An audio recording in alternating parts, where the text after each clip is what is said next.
Welcome to Easy English Podcast. Learn English with ease. Hello, and welcome back to a new episode of Easy English Convos. I'm George, and I'm here with Marlen. Hi, everyone. It's great to be back. Today, we have a very special topic that I think many of you will love.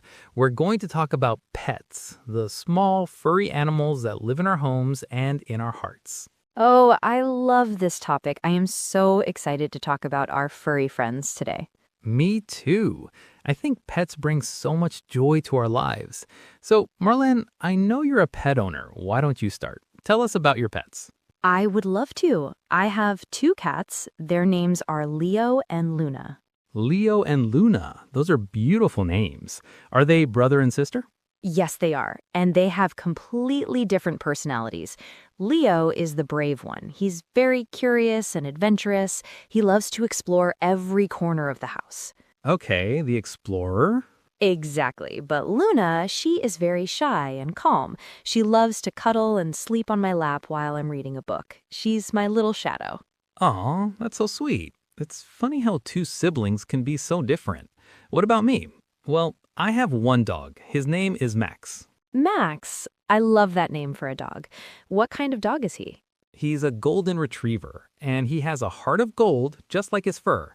He is incredibly friendly and has so much energy. He loves people, other dogs, everything. That sounds like a perfect dog. So what's a typical day like for Max? What's his daily routine? His routine is very important to him.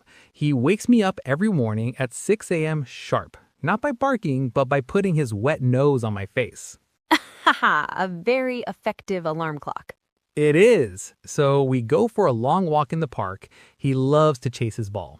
After that, it's breakfast time. He eats special dog food called kibble. Then, while I work, he usually sleeps at my feet.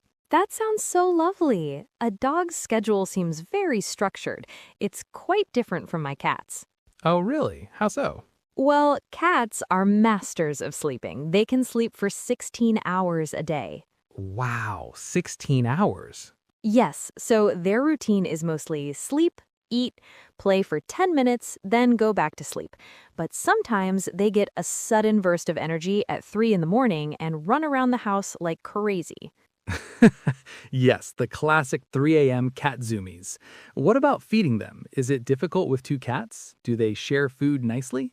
Usually, yes. They each have their own food bowl. I give them a mix of wet food and dry food. But Leo, the explorer, sometimes tries to steal Luna's food, so I have to watch. A little food thief, I understand. Max would eat anything and everything if I let him. I have to be careful with his diet to keep him healthy. Right. Health is so important. Do you take Max for regular vet visits? Absolutely. He gets an annual checkup, a yearly visit to the veterinarian, and he gets all his vaccinations to protect him from diseases. It's a key part of responsible pet ownership. Same for Leo and Luna.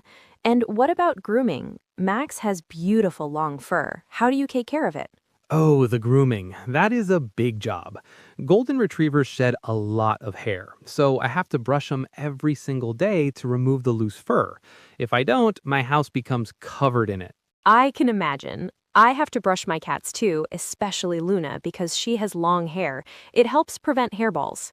Right. And cleaning is a constant task, isn't it? For me, it's dog hair. For you, it must be the litter box. Oh, yes. Cleaning the litter box is not the most glamorous job, but someone has to do it. You have to scoop it every day to keep it clean and odor-free. It's all part of the deal. They can be a lot of work, but they also do the funniest things. Do you have a funny story about Leo or Luna? Oh, so many. One time, I bought a very small cardboard box. It was tiny. Leo, who is quite a big cat, was determined to fit inside it.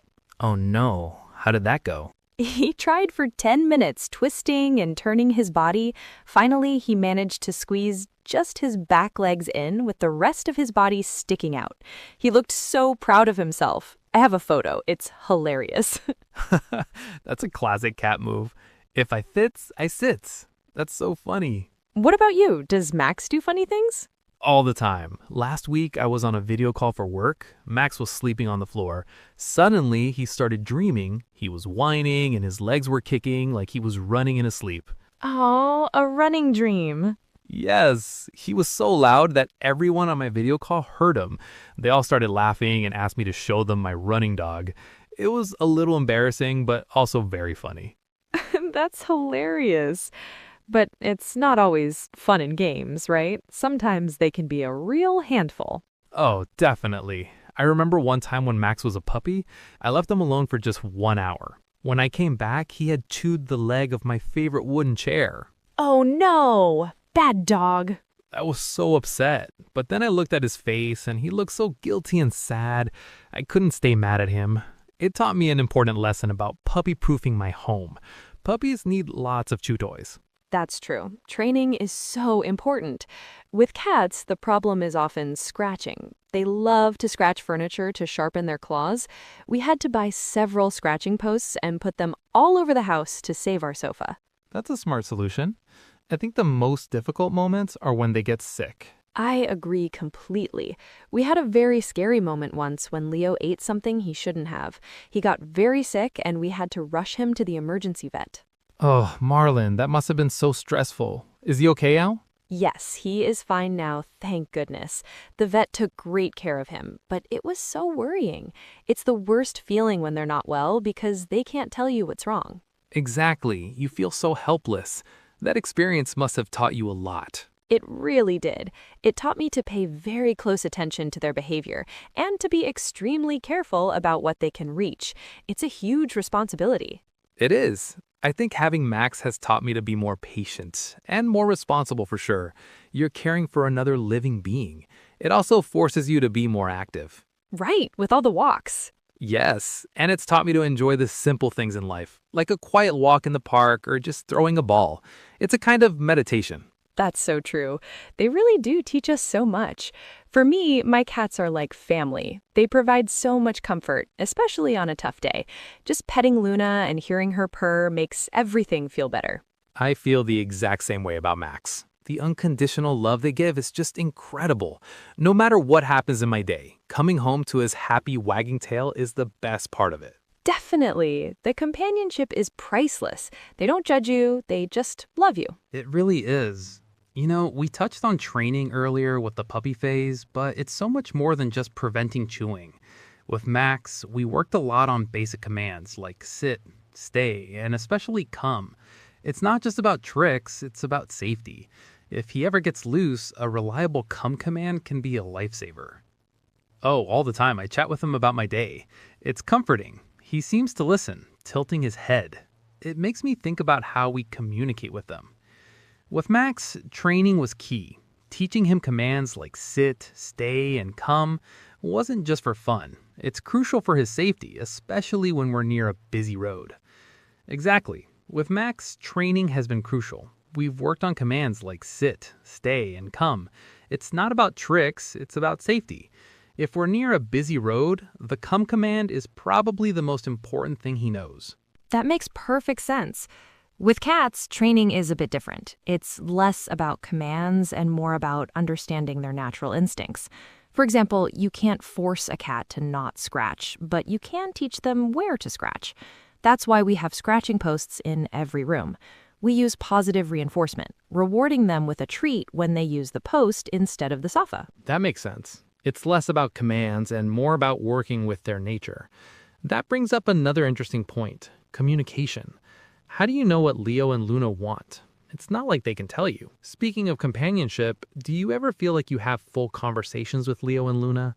I find myself talking to Max all the time, asking him how his day was. It's a bit silly, but it feels natural. Speaking of companionship, do you ever feel like you have full conversations with Leo and Luna?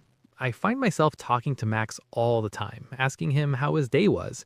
It's a bit silly, but it feels natural. Well, it has been so wonderful sharing our pet stories, Marlen. The good, the funny, and the difficult. I hope our listeners enjoyed it too. I hope so too. And maybe it was helpful for some of you who are thinking about getting a pet. It's a big decision, but it's so rewarding. That's a great point. And on that note, that's all the time we have for today's episode of Easy English Convos. Thank you all so much for listening. If you enjoyed our conversation today, please like this video and subscribe to our channel. It really helps us a lot. Yes, please do. Your support means we can keep making new episodes for you. Be sure to join us next time. Goodbye for now. Bye, everyone.